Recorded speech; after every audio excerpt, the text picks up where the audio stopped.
Hello friends, my name is Chaya and welcome to our channel English Hike Learn with Confidence।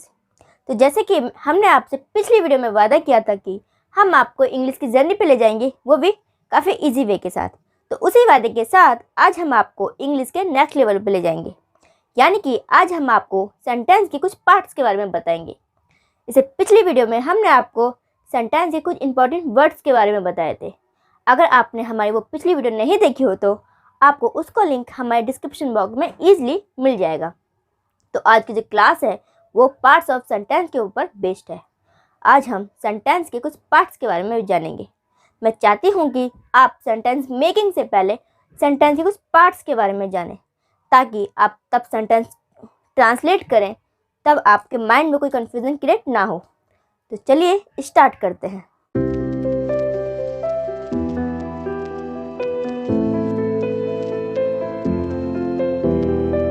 Parts of sentence.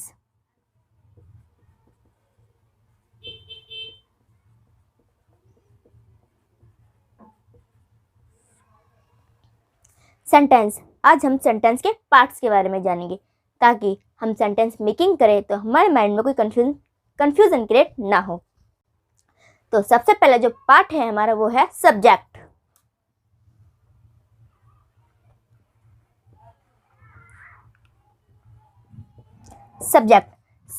Subject जो है वो sentence का most important part है, क्योंकि sentence में जो भी काम होता है वो सब्जेक्ट के द्वारा ही होता है।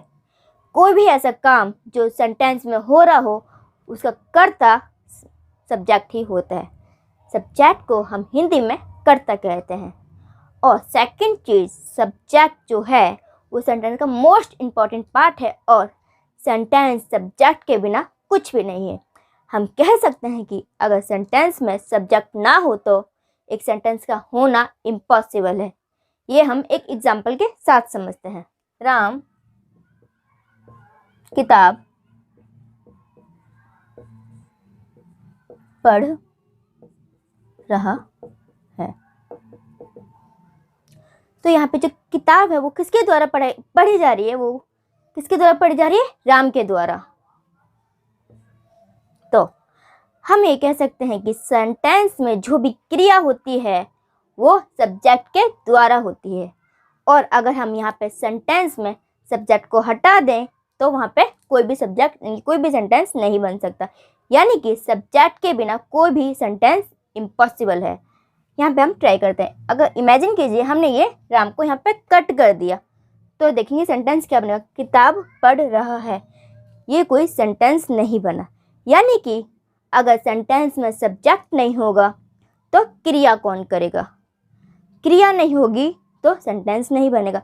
जैसे कि आप देख सकते हैं कि इस सेंटेंस में हमने राम को हटाया, सब्जेक्ट को हटाया, जिसकी वजह से एक सेंटेंस पूरा डामाडोल हो गया। तो एक सेंटेंस में सब्जेक्ट की क्या भूमिका है ये आप इजीली अच्छे से समझ चुके होंगे। तो अब हम सेंटेंस में सब्जेक्ट के बारे में थोड़ा और जान लेते हैं।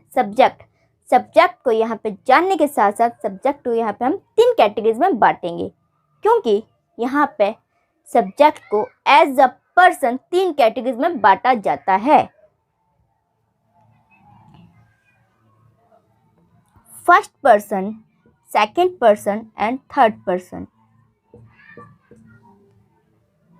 यहाँ पे हम सब्जेक्ट को 3 कैटेगरीज में बांटेंगे।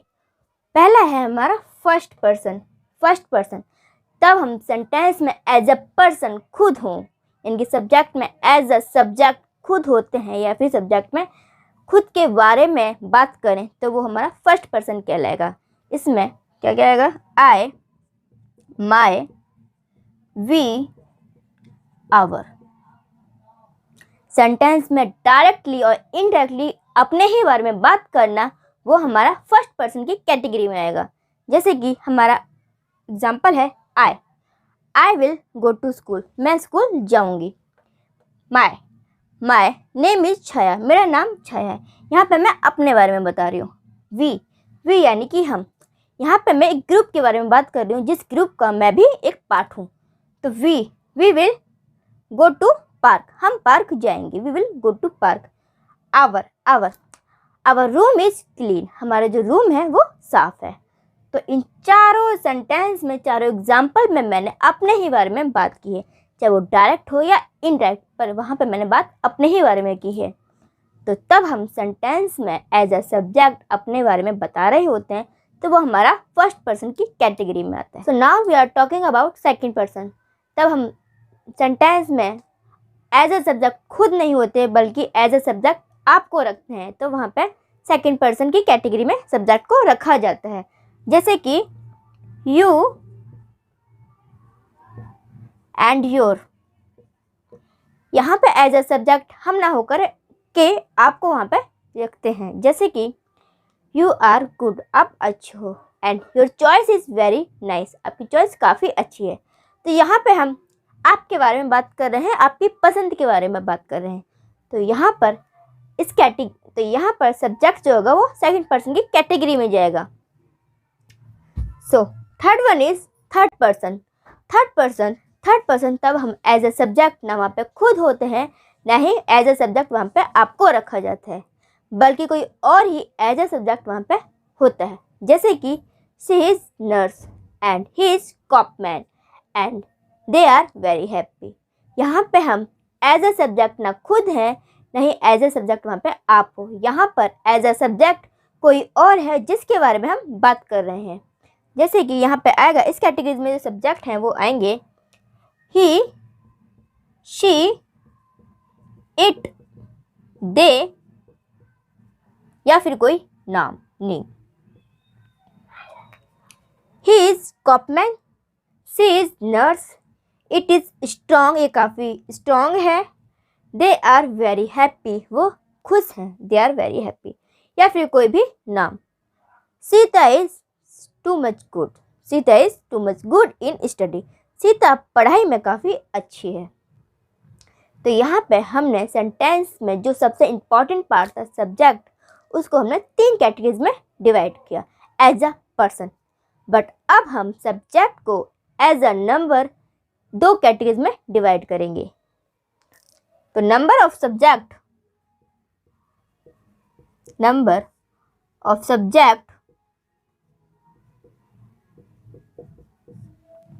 यहाँ पे subject based on number 2 categories में डिवाइड होंगे। फर्स्ट इज सिंगुलर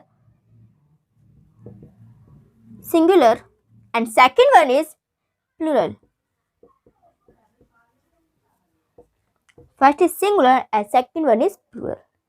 तब हम सब्जेक्ट, जो हमारे सेंटेंस का मोस्ट इंपॉर्टेंट पार्ट है सब्जेक्ट, तब वहाँ पे जो सब्जेक्ट होगा वो नंबर में एक वचन है कि नंबर में 1 होगा, तो वो हमारा सिंगुलर की कैटेगरी में जाएगा। जैसे कि he, she, it, this and that, या फिर कोई भी नाम, कोई भी एक नाम। तब सेंटेंस में एक सब्जेक्ट जो काउंटिंग में 1 हो वो सिंगुलर कहलाता है। सिंगुलर जिसको हम हिंदी में एक वचन कहते हैं, एक वचन, जिसको हम हिंदी में एक वचन कहते हैं, जिसे हम काउंटिंग में जो काउंटिंग में एक ही होता है, उसको हम एक वचन की सिंगुलर कहते हैं। Second one is plural. Plural जो होता है उसको हम हिंदी में बहुवचन कहते हैं।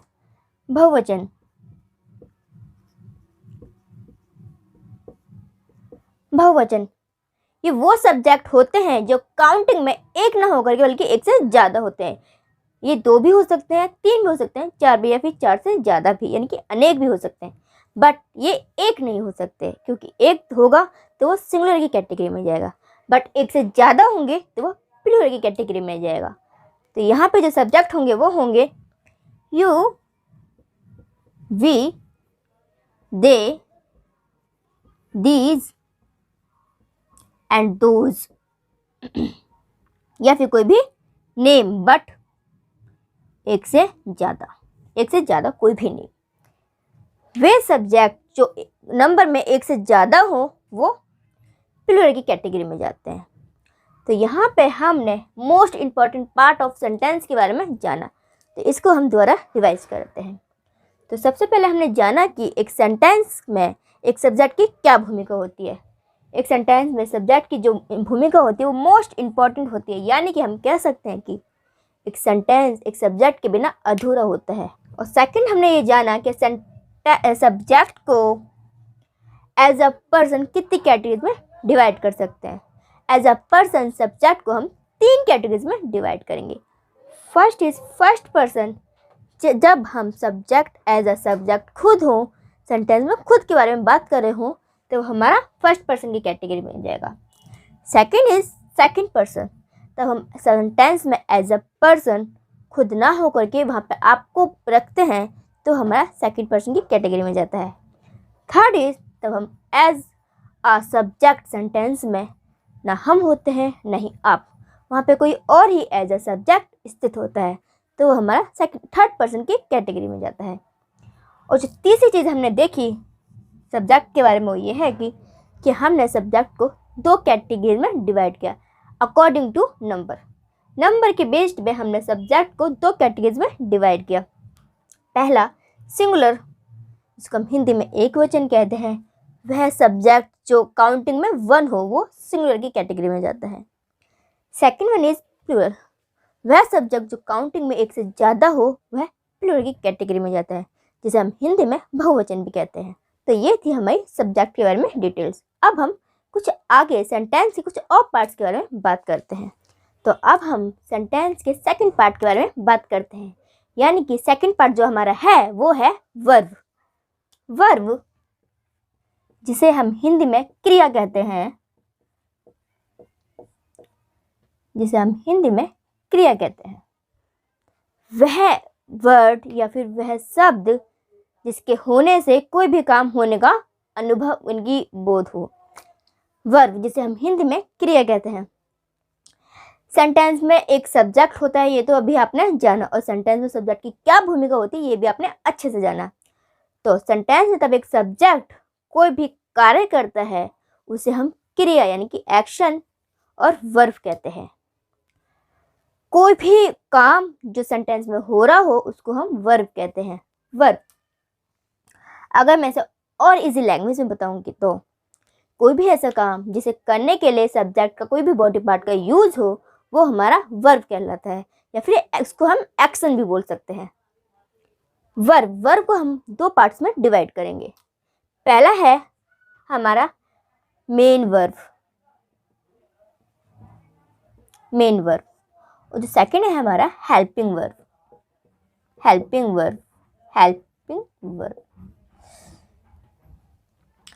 मेन वर्ब और हेल्पिंग वर्ब ये वर्ब की 2 कैटेगरीज है। अब इनको हम 1 बाय 1 अच्छे से जानेंगे। जो पहला हमारा मेन वर्ब है, मेन वर्ब वह वर्ब जो सेंटेंस में होने वाले कार्य को दर्शाता है वो हमारी मेन वर्ब होती है। जैसे कि वह जाता है, यहाँ पे कुछ एग्जाम्पल हम लिख लेते हैं ताकि आप इजीली समझ सकें। जो पहला हमारा मेन वर्ब है उसके एग्जाम्पल हैं सीता लिखती है, तो सीता के द्वारा यहाँ पे जो काम हो रहा है वो हमारी क्रिया है। तो सीता यहाँ पे क्या कर रही है, सीता लिख रही है, यानी कि जो हमारी इस सेंटेंस में जो मेन वर्ब है वो है लिखना हमारी मेन वर्ब है। सेकंड इज राधा गाती है, तो गाना यहाँ पे हमारा जो गाती है, गाना हमारा मेन वर्ब है। यहाँ पे सब्जेक्ट के द्वारा गाना गाया, यहाँ पे जो हमारा सब्जेक्ट है वो गाती है, तो गाती यानी कि गाना यहाँ पे हमारा वर्ब हो गया। सेकंड लास्ट वन इज वह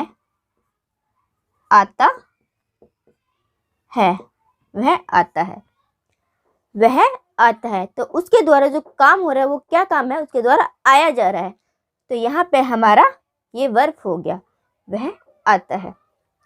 आई होप आपको मेन वर्ब के बारे में समझ आ गया होगा। तो अब हम हेल्पिंग वर्ब को अच्छे से समझाते हैं। तो अब हम बात करते हैं हेल्पिंग वर्ब के बारे में। हेल्पिंग वर्ब डिपेंड करती है टेंस पर। टेंस जिसे हम हिंदी में काल कहते हैं। टेंस हमारे 3 टाइप्स के होते हैं, प्रेजेंट, पास्ट एंड फ्यूचर, और हेल्पिंग वर्ब इन्हीं 3 टाइप्स की होती है। पहले हम बता दें कि प्रेजेंट, पास्ट एंड फ्यूचर ये तीनों टेंस के टाइप है और हम आपको सिर्फ टेंस के बारे में इतनी ही जानकारी देंगे। नेक्स्ट वीडियो में हम इन्हें डिटेल से समझेंगे। बात करें हेल्पिंग वर्ब की, तो हेल्पिंग वर्ब प्रेजेंट, पास्ट और फ्यूचर की तीनों की अलग अलग होती हैं। यहाँ पर हम आपको हेल्पिंग वर्ब की तीनों टाइप्स के बारे में बताएंगे। प्रेजेंट की हेल्पिंग वर्ब होती हैं is, am, are and have, has, do, does. ये हेल्पिंग वर्ब है प्रेजेंट की। पास्ट की हेल्पिंग वर्ब है was, were, had and did। ये हेल्पिंग वर्ब है पास्ट की। फ्यूचर की हेल्पिंग वर्ब है will, will have। ये हेल्पिंग वर्ब है फ्यूचर की। तो आज हमने हेल्पिंग वर्ब्स को लिस्ट वाइज समझा। नेक्स्ट वीडियो में हम उन्हें डिटेल से समझेंगे, क्योंकि इसे समझने से पहले हमें टेंस के बारे में समझना पड़ेगा, जो हम नेक्स्ट वीडियो में बताएंगे। आपके माइंड में कंफ्यूजन क्रिएट ना हो, इसलिए हमने आज लिस्ट वाइज समझा। नेक्स्ट वीडियो में इसे हम डिटेल से समझेंगे। अब हम बात करते हैं ऑब्जेक्ट की। तो थर्ड पार्ट, जो हमारे सेंटेंस का तीसरा पार्ट है, वो है हमारा ऑब्जेक्ट। ऑब्जेक्ट, जिसे हम हिंदी में कारक कहते हैं। जैसे कि आपने पहले जाना, सबसे पहले जो हमारा पार्ट था वो था सब्जेक्ट। आपने पहले जाना कि एक सेंटेंस में सबसे इम्पोर्टेंट जिसका काम है वो, तो जैसे कि आपने पहले जाना कि एक सेंटेंस में सबसे इम्पोर्टेंट भूमिका निभाने वाला जो पार्ट है वो है सब्जेक्ट। तब सब्जेक्ट होता है तो कुछ ना कुछ काम करता है। सब्जेक्ट होगा तो कुछ ना कुछ काम जरूर करेगा। तब सब्जेक्ट कुछ काम करेगा तो उस काम पर किसी न किसी पर प्रभाव भी जरूर पड़ेगा। तो जिस पर क्रिया का प्रभाव पड़े वो हमारा कारक यानी कि ऑब्जेक्ट कहलाता है। इसको हम हिंदी में कारक कहते हैं। तो चलिए कुछ एग्जाम्पल के साथ इसे हम समझते हैं।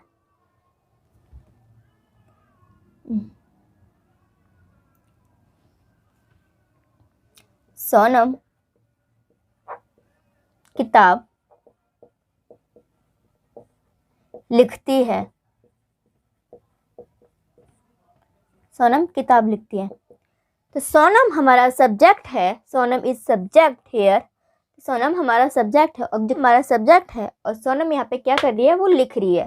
तो यानी कि लिखना हमारा वर्ब हो गया। हमें यहाँ पे सब्जेक्ट और वर्ब दोनों आसानी से मिल गए। जो सेंटेंस का मोस्ट इम्पोर्टेंट पार्ट होता है वो कुछ ना कुछ कार्य जरूर करता है। जैसे कि अभी यहाँ पे सोनम कुछ कार्य कर रही है।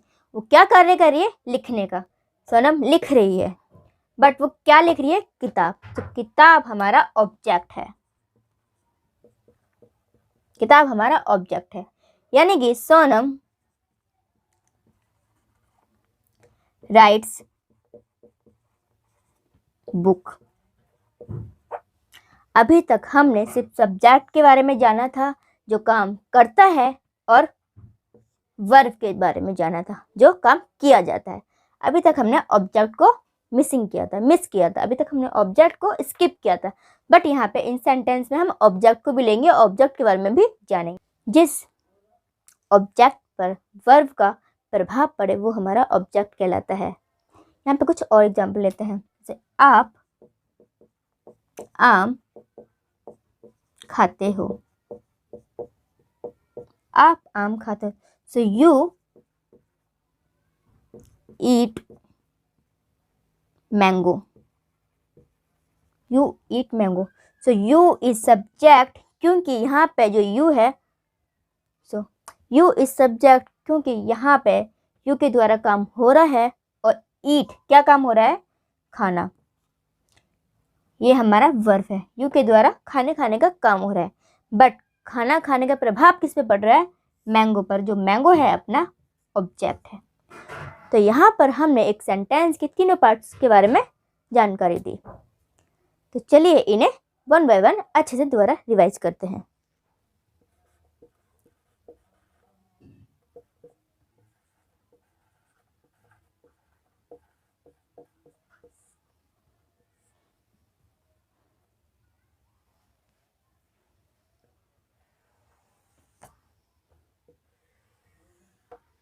जैसे कि मैंने आपको बताया है कि सेंटेंस के तीन पार्ट होते हैं। पहला सब्जेक्ट, दूसरा वर्ब और तीसरा ऑब्जेक्ट। यानी कि एक सेंटेंस को बनाने के लिए हमें 3 पार्टों को जोड़ना पड़ेगा, तभी एक सेंटेंस बनेगा। तो इनको हम वन बाय वन अच्छे से समझते हैं। पहला जो है हमारा सब्जेक्ट। सब्जेक्ट के बारे में हमने जाना कि कोई भी सब्जेक्ट, यानी कि सब्जेक्ट के बिना कोई भी सेंटेंस अधूरा है। अगर सेंटेंस में सब्जेक्ट नहीं होगा तो सेंटेंस नहीं बनेगा। जैसे कि गीता पत्र लिखती है, इसमें से मैंने गीता को हटाया तो पत्र लिखती है, तो ये कोई सेंटेंस नहीं बना।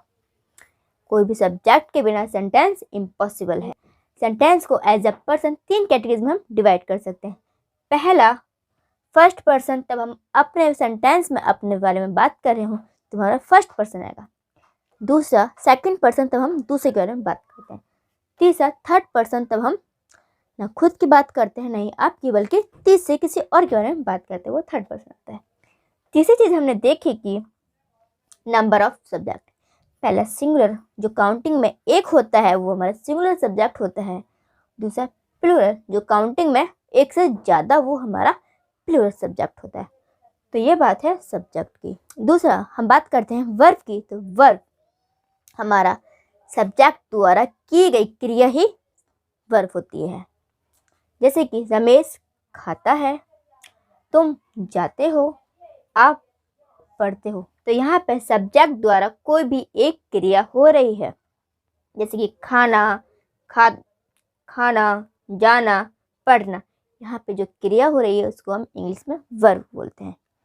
तीसरा है ऑब्जेक्ट। वह ऑब्जेक्ट वो होता है तब सब्जेक्ट द्वारा किए गए क्रिया का प्रभाव किसी पर पड़ता है, वो हमारा ऑब्जेक्ट होता है। जैसे कि ऑब्जेक्ट, वह कार चलाती है, बच्चा दरवाज़ा बंद करता है, राधा गीत गाती है। तो वह कार चलाती है, तो उसके द्वारा की गई क्रिया का प्रभाव कार पर पड़ रहा है, तो यहाँ पे कार हमारा ऑब्जेक्ट होगा। सेकंड इज दरवाज़ा। यहाँ पे दरवाज़ा ऑब्जेक्ट है। बच्चा दरवाज़ा बंद करता है, तो बच्चे द्वारा की गई क्रिया का प्रभाव किस पे पड़ रहा है? दरवाजे पर, तो यहाँ पे दरवाज़ा हमारा ऑब्जेक्ट हो गया। थर्ड वन इज राधा गीत गाती है, तो राधा द्वारा की गई क्रिया का प्रभाव किस पे पड़ता है? गीत पर, तो यहाँ पे गीत हमारा ऑब्जेक्ट हो गया।